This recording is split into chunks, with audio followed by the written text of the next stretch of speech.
다음은 미분 형식에 대해서 살펴보겠습니다. 자, 미분을 표현할 때, 도함수를 표현할 때 dx분의 dy equal f'x로 표현했었죠. 앞에 정의할 때. 자, 그런데 여기 dx분의 dy가 이렇게 묶여서 다니는 게 아니라 비값으로 얘를 분리해가지고 dy equal 여기 있는 dx를 양단에 마치 곱해놓은 것처럼 이렇게 dx, f'x, dx로 이런 꼴로 나타낸 것을 미분 형식이라고 부릅니다. 디퍼런셜 폼이라고 부르고요.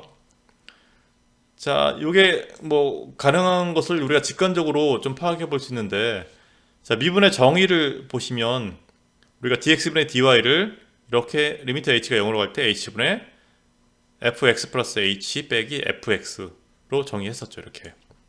자, x 증가분분의 y 증가분의 그런 b의 값을 이 각각이 대응되는 x0에 fx0, x일 때 fx 값, 이것에 대한 b의 값을 이건 하나의 점에서의 그런 미분계수, 즉 미분계수에 대해서 이런 정의를 했었잖아요. 근데 여기는 이제 도함수에 대해서 정의를 하는데 어쨌든 뭐 마찬가지 개념입니다. 한 점에 대해서 고정시켜 놓고 봐도 되고 그 점이 변수라고 봐도 상관이 없는데, 어쨌든 간에 여기서 보시면 이게 여기 정의되어지는 그런 모습들이 x 증가분분의 y 증가분의 b가 x가 어떤 그런 그 값을 갖든지 간에 그래서 대응되는 그 y 값의 b가 일정하게 되면 요게 그 b의 값이 바로 이 도함수의 값, 미분 개수의 값으로 이렇게 정의가 되는 것이잖아요. 그죠? 그러니까 얘가 그 어느 위치에서 이런 b의 값이 만들어지는지에 상관없이 항상 일정한 이 탄젠트 라인의 길기, 이 길기가 이렇게 나오는 것입니다. 그러니까 다시 얘기하면 x 증가분분의 y 증가분의 그런 관점에서 본다면 이걸 이렇게 나눠서 쓰더라도 x가 이 점에 다가갈 때 생기는 그런 그 어떤 썸띵의 모습들이 서로 상쇄돼서 이런 이퀄리티를 만들어주는 그런 모습이 이제 되겠다는 것이 직관적인 모습이고요. 그래서 얘를 나눠서 이렇게 쓰는 그 방법을 이제 도입하는 것이고, 라이프니츠가 이제 이런 방법을 도입해가지고 많은 이론들을 발전시켰어요. 근데 여기서는 이제 dy를 디퍼런셜이라고 부르고요. 자, y는 fx의 접선, y는 lx를 따라 y 변화량 여기 dx가 있을 거 아니에요. 여기서 그림에서 보시면 여기 dx분의 요 dy가 이 접선의 길기잖아요. 그죠? dx분의 dy의 길기를 곱한 만큼의 y 변화량을 나타낸다는 것입니다. 이게 dx분의 dy가 요 길기 값이잖아요. 그죠? 즉 f'x 써보시면 요 기울어진 정도가 f'x예요. 근데 그거는 x 증가분분의 y 증가분, 요가 dy죠. dx분의 dy인 것이죠. dx가 여기서는 x라고 x 사이 이런 어떤 차이 값으로 본다면 dy는 그때 생기는 여기 이 접선에서의 요 b의 값, 요 차이 값이 dy가 되는 것이죠. 그죠? 아까도 얘기했듯이 일단 f'x의 값은 미분계수의 값은 정해져 있어요. 그러니까 기울어진 정도는 이게 다 정해져 있다는 것이죠. 그죠? 우리가 어떤 x 증가량을 이제 갖느냐에 따라서 대응되는 y 증가량 값을 우리가 계산해낼 수 있겠죠. 이 직선의 식을 아니까. 여기서 보시면 그림상에서는 이 기울어진 정도가 이거라고 한다면 x 증가분이 이거라고 한다면 dy가 여기에 대응되는 그런 값이다 하는 것이고요. 그걸 이용해서 나중에 근사값 계산할 때, 오차 처리할 때 이용해서 이제 처리합니다. 자, 용어의 정의가 이제 몇 개 나오는데 아까 좀 전에 봤던 디퍼런셜까지 정의를 했었고요. x0와 x 사이에서 곡선 y는 fx의 값을 따른 y 값의 차이. 여기 보시면 여기가 x일 때 이 직선에 의해서 생긴 함수값 요거 하고 fx0의 차이가 dy였고요. 여기서 요 길이 요거 그 다음에 이 x일 때 함수값 fx하고 fx0의 차이값 요거를 델타 y라고 이제 두고서 예, 디퍼런스라고 이제 부릅니다. 이 델타 y의 근사값으로 접선을 따른 디퍼런셜 dy를 예, 사용할 수 있다 하는 것이에요.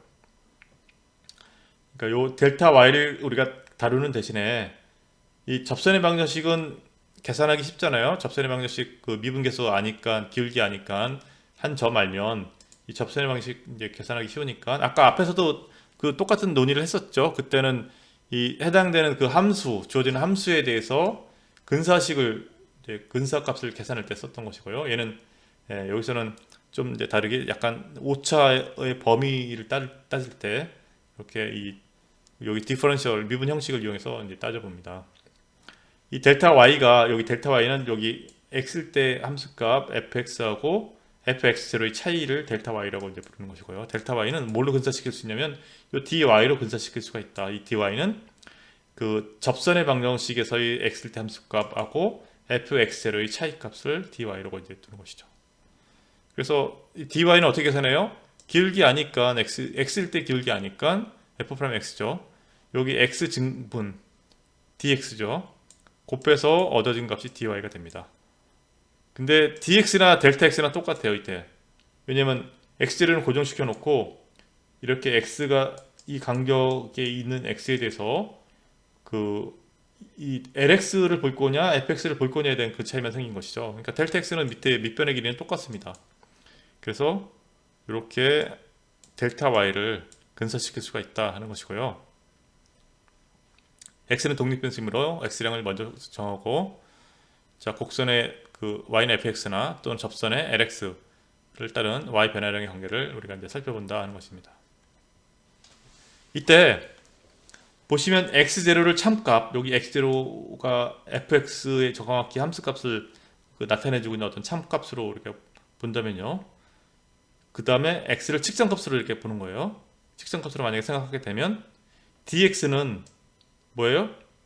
오차라고 볼 수 있겠죠. 오차. 예. 그리고 dx랑 델타 x랑 이제 같은 거고 x 빼기 x0가 다 같은 델타 x dx랑 같게 되는 것이죠. 이게 측정 오차의 한계이고, 이거를 이 값으로부터 이제 구한 함수값 y는 fx, 여기 아까 이 델타 y로 표현되어 있던 이 갭 fx0에다가 이걸 더한 값이 fx인데, 그것의 오차 범위는 요 델타 y다 라고 하는 것이죠. 그러니까 얘는 x0가 참값이에요. 지금 여기서 이 값을 fx0를 이제 주잖아요. x를 때. 예, 이 x를 때 x를 참값이라고 한다면 얘가 적당한 거리만큼 있는 x에 대해서는 어떤 측정해서 얻은 그런 결과값이 뭐 일정한 범위를 가질 수 있을 거 아니에요. 그죠? 그 측정 오차에 이제 한계가 있으면서 우리가 얻을 수 있는 그 값 x에 대해서 이 x에 대한 함수값은 그러면 어떻게 되냐면, 예, 정확하게 fx 값을 이렇게 계산해야 되는데, 그게 fx0에서 이렇게 생긴 오차의 그 관점에서 보면 이 델타 y만큼이 바로 오차의 범위가 된다는 것입니다. 자, 예제 2.30을 보면서 좀 전에 앞에서 봤던 그 내용을 좀 정리를 해보겠습니다. y는 루트 x로 주어졌어요.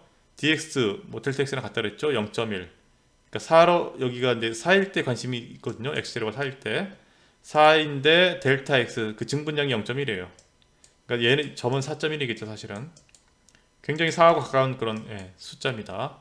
근데 루트 x로 주어졌으니까 이게 증가하는 양이 굉장히 더뎌요. 그러니까 4에서 굉장히 가까운 값을 계산할 때는 우리가 보시면 이게 요거의 접선을 가지고 구해도 아까 앞에서 이제 얘기한다면 그 근사값을 우리가 이용할 수 있는 그런 상황이 되는 것인데, 자 여기서는 이제 어쨌든 미분 쳐가지고 그럼 2루트 x분의 1이죠. f 4일 때 그 미분계수값 구하면 4분의 1이 나오고요. x0가 지금 4잖아요. 그러면 여기 델타 y는 뭐예요? 아까 얘기했듯이 이 4.1에서의 함수값 fx 함수값 빼기 4에서 함수값이 차이가 바로 델타 y입니다. 그죠? 그 값은 실제로 계산해 보면 이게 4.1을 f에다 넣으면 여기다가 4.1 넣으면 루트 4.1이 되고요. 4를 넣으면 2가 돼서 나오죠. 루트 4.1 빼기 2인데 자 여기 이게 델타 y고요. dy를 계산해 보면 dy는 여기 미분계수 구하는 값에다가 여기 x 증가분 4를 곱한 가 여기 그 이렇게 얼마죠? 네, 증분이 0.1이요. 이 증분이 0.1이잖아요. 이 구간 사이 그 차이 간격이 4.1하고 4의 차이가 0.1을 곱한 값이 바로 dy에 해당되는 것이죠. 그래서 곱해 보면 0.025가 나옵니다. 그죠? 자, 여기 이 값을 우리가 0.025로 근사시켜서 우리가 보겠다 하는 겁니다. 그죠? 루트 4.1 계산하기 쉽지 않겠죠. 그죠? 따라서 이런 식으로 우리가 바라보면 델타 y 값에 대해서 근사 값을 dy로 보고서 이렇게 처리해 줄 수도 있다. 오차의 범위 내에서 오차의 범위를 고려해서 그런 내용입니다.